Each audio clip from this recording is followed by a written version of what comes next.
话说清朝晚期啊，时局动荡，整个社会也都处于剧烈的变动期，什么群体风俗啊、伦理道德呀，包括法律法规等等司法体系在内，也都面临着全新的挑战。再加上统治阶层贪赃枉法、官官相护、草菅人命，由此就出现了一系列极富戏剧性、悬疑性的奇案大案，比如发生在道光年间的太原连环杀人案，同治9年的张文祥刺马案，以及后来的杨月楼案、杨乃武和小白菜案。这四个被并列称为清末四大奇案。清末四大奇案啊，或怪异或荒诞，情节各异，过程也是一波三折，于柳暗花明之中引人入胜，可以说是轰动一时，影响极远，被众多的影视剧和文学作品轮番演绎借鉴。这其中啊，得数杨乃武和小白菜最具传奇色彩，历经县府聂司巡抚刑部等等衙门7审7决，审理过程的前后历时3年零4个月，最后呢，甚至惊动了当时清廷的实际掌权人慈禧太后，并且在翁同龢、夏同善这些朝廷重臣的直接干预下，在历经无数阻挠波折以后，这才得以水落石出，沉冤昭雪，大白于天下。咱们很多人啊，都看到或者听到过有关这个故事或改变或美化的各种版本。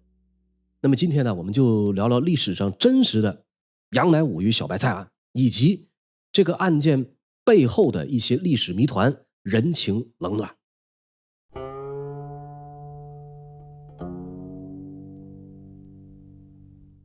杨乃武啊，字叔勋，又字子昭，这是咱们今天故事的男主角。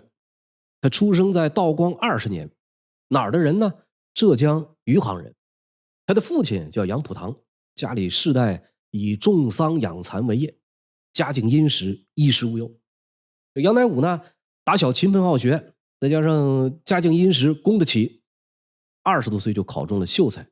同治12年，杨乃武赶赴杭州参加同治癸酉科乡试，又考取了浙江乡试第104名举人。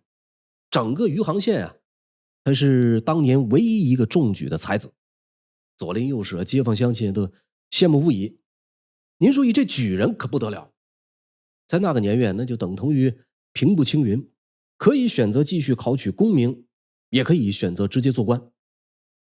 这杨乃武啊，结过3次婚，头一个老婆姓吴，婚后因病去世，而后呢，又娶了一位美丽的女子詹善云为妻。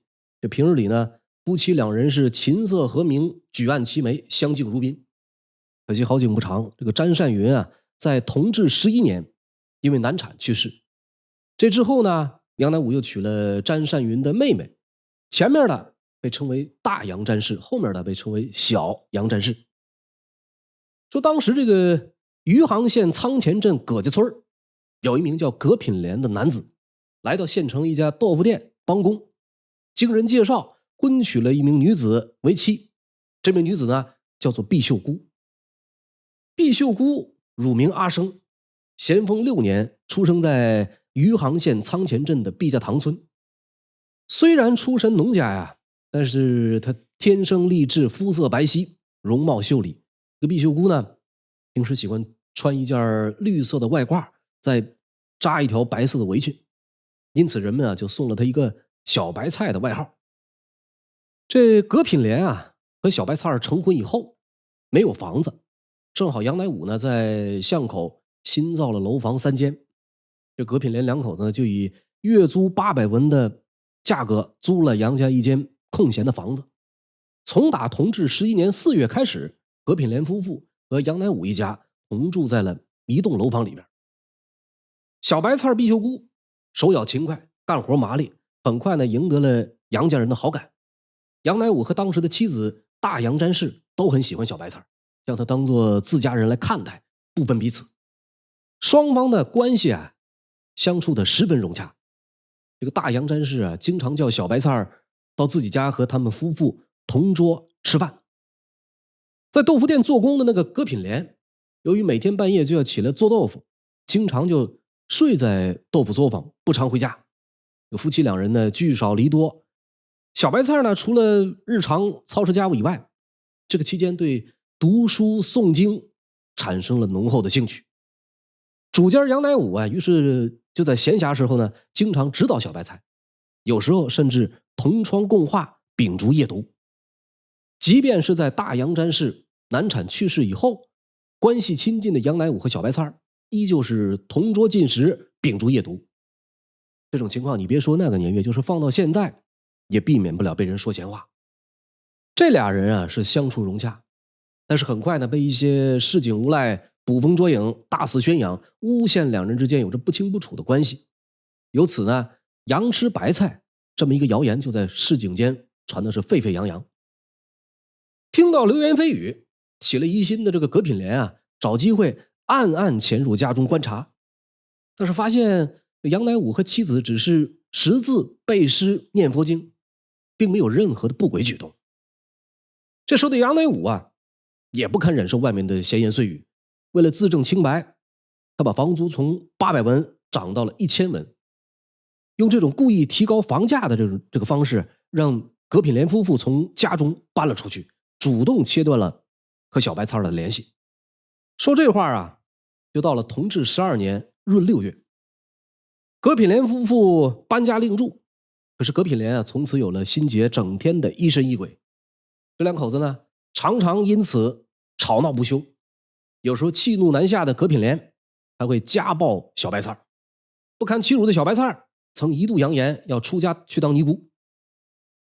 杨乃武在这个期间啊，娶了大杨詹氏的妹妹詹彩凤，参加了乡试，中了榜。10月初，杨乃武到杭州办理了中举手续，人逢喜事精神爽。本以为会有一场泼天的富贵在那儿等着，只可惜眨眼间叫天天不应，叫地地不灵。他这就可要乐极生悲，大难临头。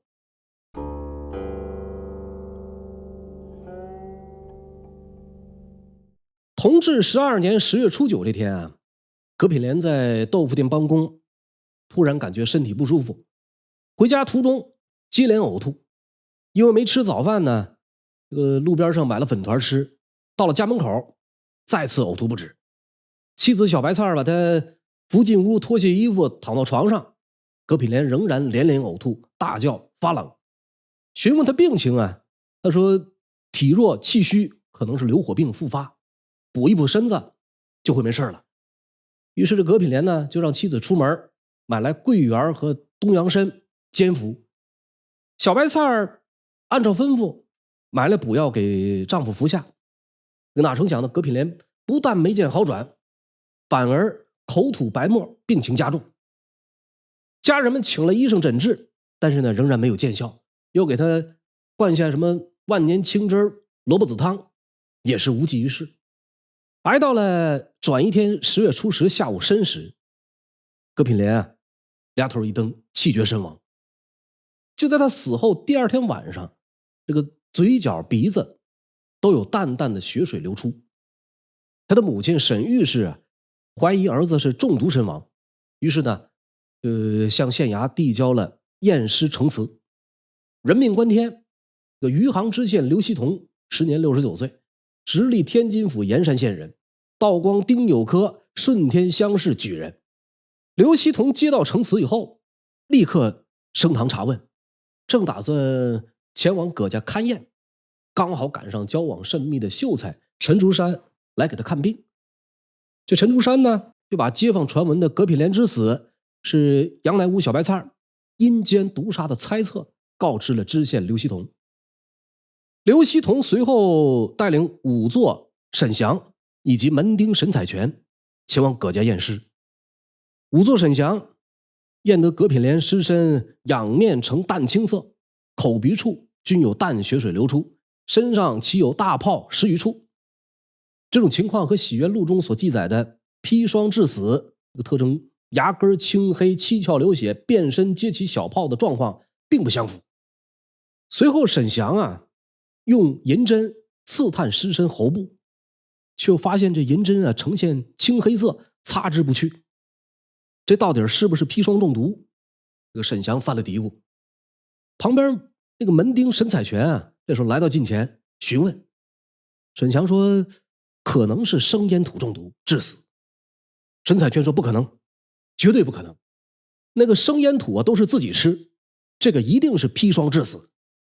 两人由此还当场产生争执，以至于那个试毒的银针本来应该用皂角水来回擦拭，因为两人争吵也全都忘了。最后仵作沈祥也就含含糊糊的报称葛品莲系服毒身亡，并将这个结果呢写进了验尸报告，但是并没有写清到底中的是什么毒。有了这么一个验尸结果，再加上坊间传闻陈竹山、沈彩泉的推测，以及葛母沈御史对小白菜的猜忌，刘锡同据此就认定葛品莲一定是砒霜中毒致死。不加思索，他便想到了小白菜，随即传唤小白菜葛避世。小白菜一开始呢说自己毫不知情，刘锡同下令大刑伺候。根据后来申报的报道小白菜在这一期间遭受了惨无人道的拷打凌辱。先是被施以斩刑。什么是斩刑呢？就是咱们经常在电视上看到的一种专门夹手指的刑法。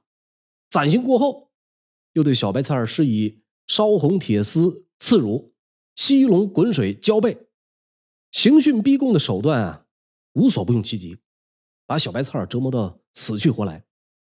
在审问过程中呢，这个刘锡同有意无意的将祸水向杨乃武身上引，一定要小白菜承认他和杨乃武通奸在前，谋害亲夫在后。这刘锡同为什么非要主观认定这俩人就是凶手呢？杨乃武和刘锡同的私人恩怨主要是因为当时官府一项临间剔湖的漏规。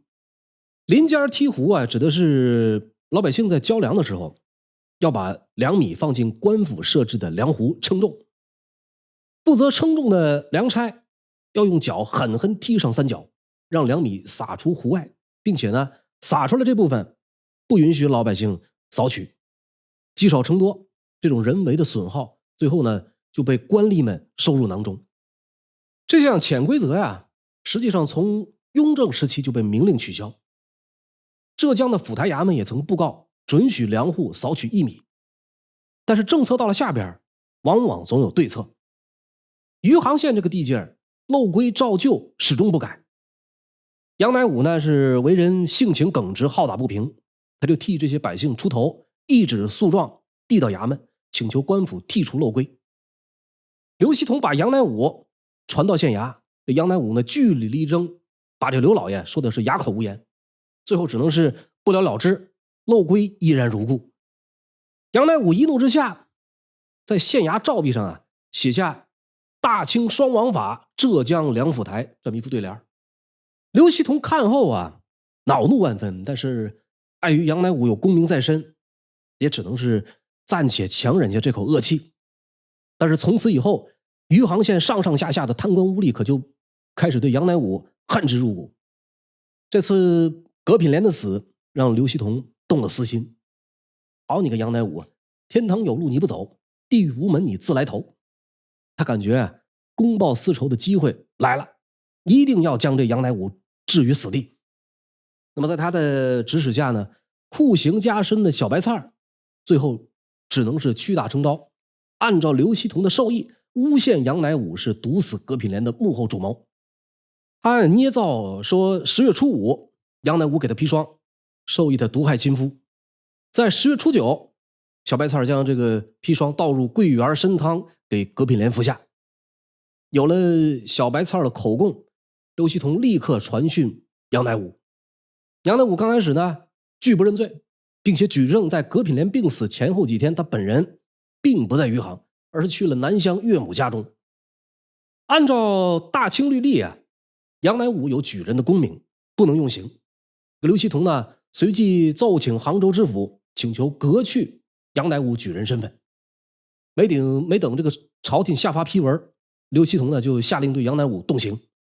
接连提审多次，杨乃武坚决不承认和小白菜有私情。刘锡同呢又提审小白菜，小白菜畏惧酷刑，只能照旧供述。进展到这里刘锡同认为案情已经明了，于是把案件上交到杭州知府。杨乃武与小白菜一案初审完毕。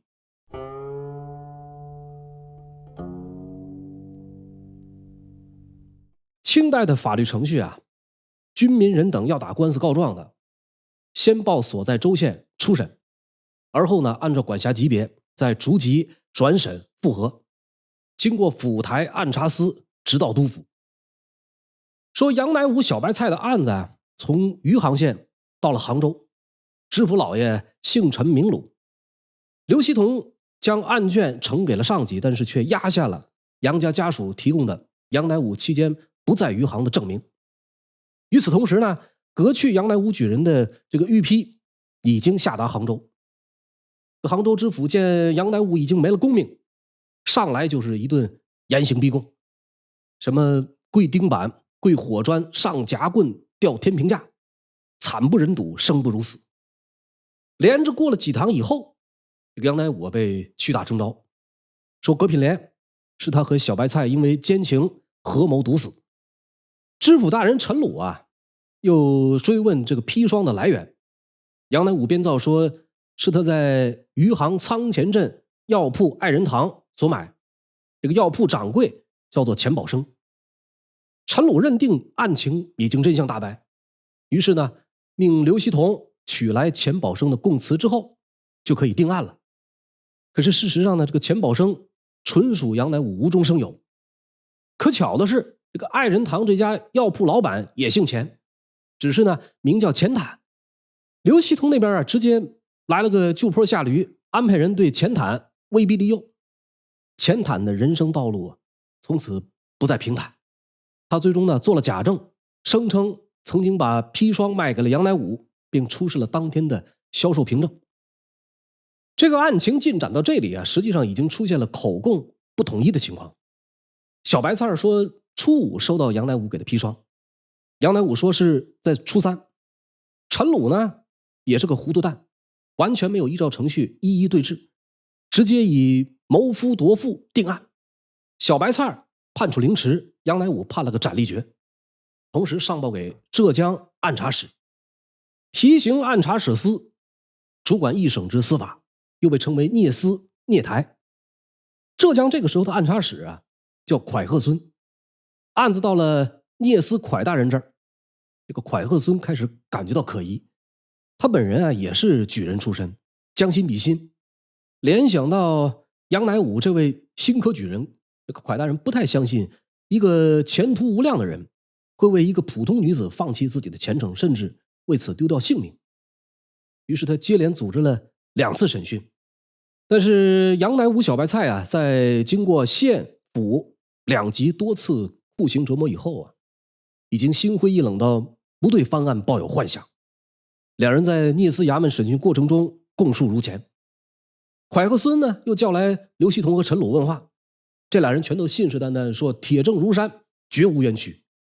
蒯鹤孙啊也就放了心，按程序把案件上报给浙江巡抚杨昌俊。杨昌俊杨大人啊，为了把案子办得扎实，特意派出候补知县郑希泽前去余杭县密查案发。万没想到这郑希泽啊，不但没有遵照上级指示办案，反倒接受了刘锡同的贿赂，回去直接向杨昌俊禀报，说杨乃武一案无冤无烂。杨昌俊就此也就草率行事，象征性的过问了一下案情，就做出维持原判的决定，上报朝廷。巡抚一锤定音，按说杨乃武的死罪啊已经是板上钉钉了，但是杨乃武的家人坚信他是被冤枉的。在姐姐杨居贞的鼓励下，杨乃武在监狱中啊亲笔写下自己被屈打成招的诉状，先由妻子小杨詹氏向杭州各衙门申诉，在申诉无果的情况下，由杨乃武的姐姐杨居贞出面带上诉状进京申冤。按照清代的法律规定啊，所有的死刑案件在县级、府级、聂司、巡抚或总督审理过后，由巡抚或总督上报朝廷，再由朝廷批准后执行。民众遇到冤屈，原则上可以逐级申诉，最后呢可以进京到督察院或者是刑部通政司、步军统领衙门击鼓申冤。终极目的是为了争取皇帝本人的关注，这就是所谓的京控。值得注意的一点啊，是在当时的社会环境下，金控是完全合法的。老百姓打官司，一旦到了金控的环节，表面上会得到一定的重视，但大多数都会被打回原籍审理，只有极少数会被上奏皇帝。那么打回原籍之后，往往又会遭遇官官相护，甚至是求告无门。这是中国官场由来已久的一大潜规则，最终吃亏的还是老百姓。那么说金控这个程序走完之后，我依然不服，还有没有其他途径呢？最后一条途径就是找皇帝本人告御状，也就是所谓的叩坤。这个坤指的是皇宫的大门，叩坤啊有两种方式，一种啊是击鼓，皇宫附近指定地点专门设立；另一种呢就是拦驾，赶着皇帝出行，大马路上跪倒喊冤。但是无论哪一种方式，找皇帝本人断案，那是难比登天，有着重重阻碍和限制。我们接着来看杨乃武小白菜一案。杨居贞啊不经申冤，督察院接下了呈词，下发公文，要求浙江巡抚重新审理。巡抚大人杨长俊又交给了杭州知府陈鲁，复查的结果是仍旧维持原判。杨居贞第一次经控失败，杨家人没有就此作罢，三番五次到杭州各衙门击鼓申冤。杭州的人们议论纷纷，是满城风雨。一个偶然啊，这事儿就传到了一位大人物的耳朵里。谁呢？就是那位红顶商人胡雪岩。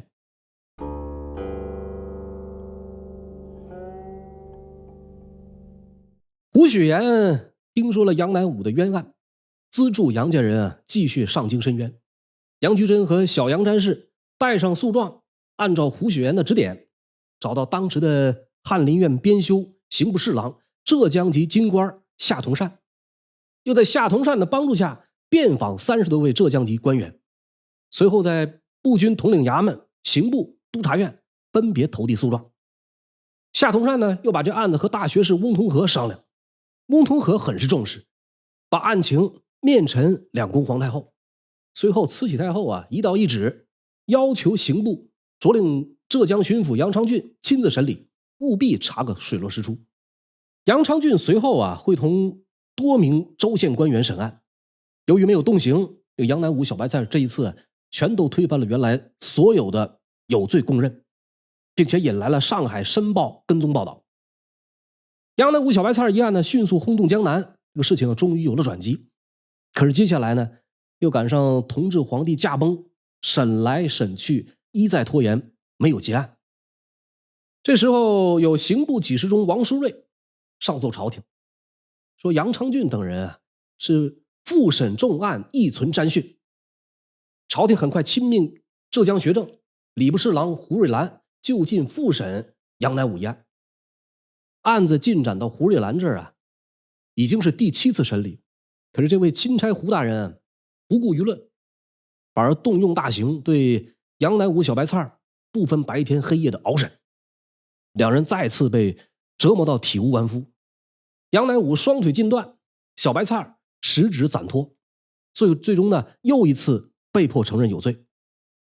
光绪元年10月初3，钦差胡日兰结案，上奏皇帝和两宫皇太后，说此案无有冤滥，拟按原审判定罪。杨乃武人在狱中，想到这一回7审7决都是严刑逼供、屈打成招，上下包庇草菅人命，他自己也一定是无法翻身了。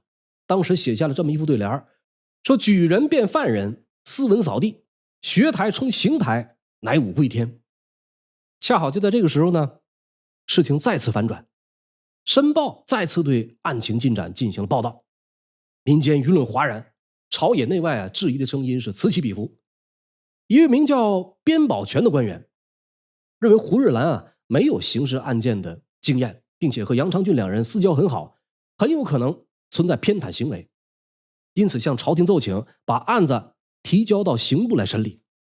但很快朝廷呢以没有先例为由予以否决。这时候浙江本地的一些举人和生员以及杨乃武的旧交好友共计30多人，首先联名向督察院和刑部进行控告，揭露杨乃武、小白菜被冤枉的实情，以及上下官员有关人等欺骗朝廷、官官相护，强烈要求把这案子提经彻查到底。与此同时呢，18名浙江籍京官联名向督察院提交呈状，一致请求刑部直接审理。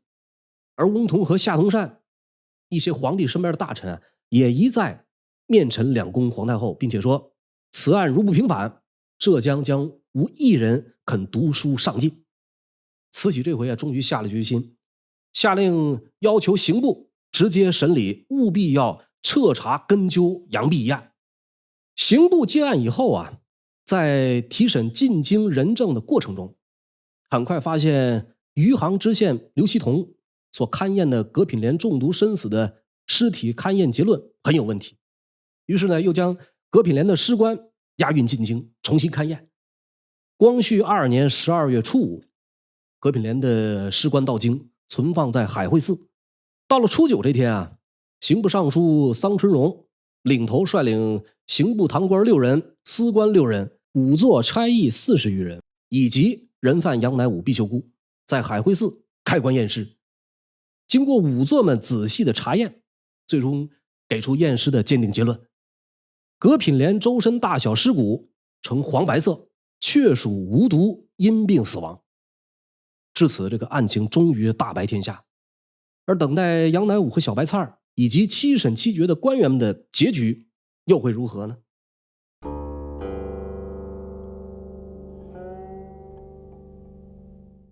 杨乃武和小白菜一案终于是真相大白。到了光绪3年2月16，慈禧以光绪帝的名义颁布平反谕旨，杨乃武和葛弼士无罪释放。但葛弼士因为和杨乃武同桌共食、诵经读诗、不守妇道，招致诬议，着令杖责80。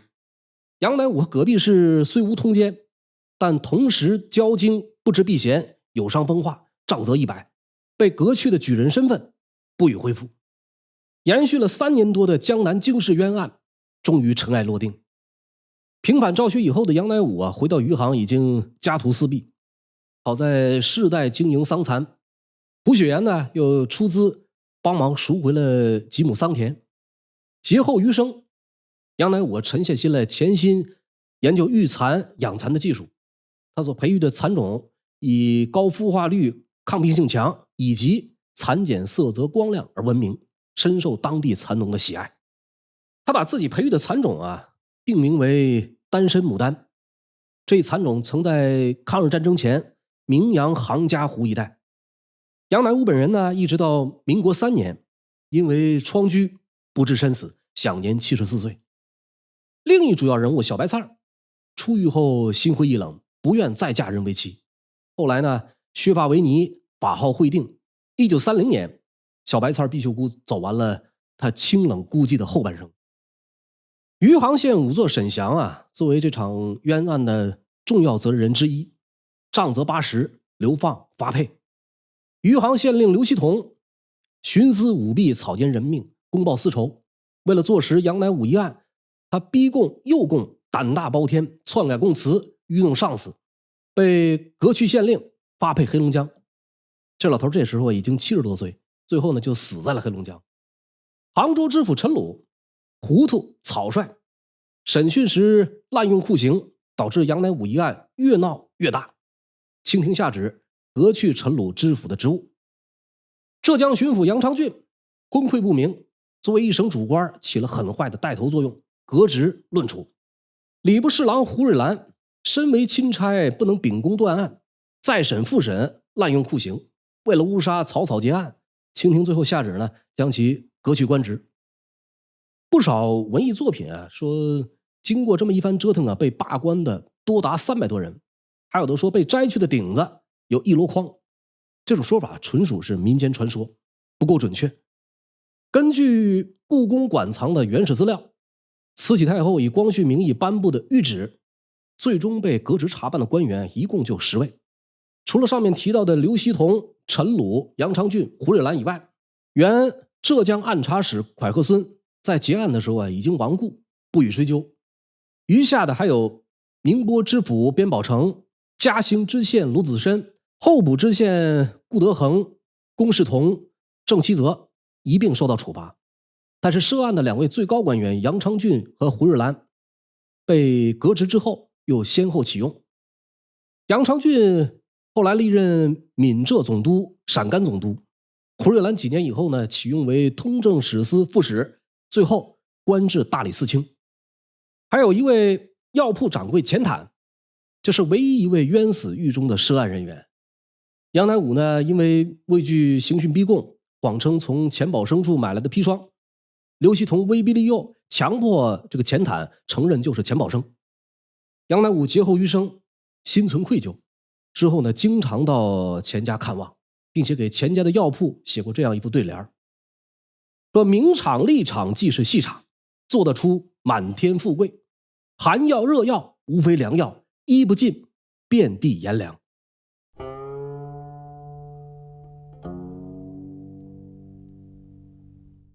作为晚清4大奇案之一的杨乃武与小白菜案，从案发到审理的整个过程，可以说是堪称悬念迭起，一波三折。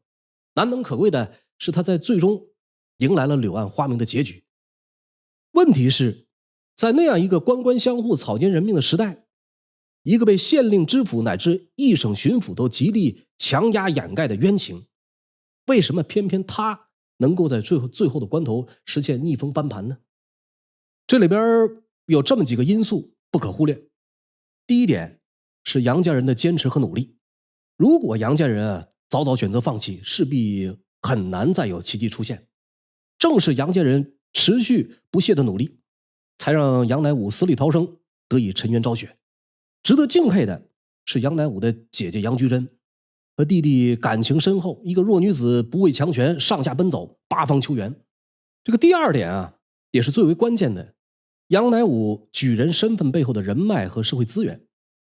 当时的士子们极为重视联谊和乡情，这些人如果不抱团最终受到影响的不仅仅是杨乃武，还有浙江绅士团体的声誉。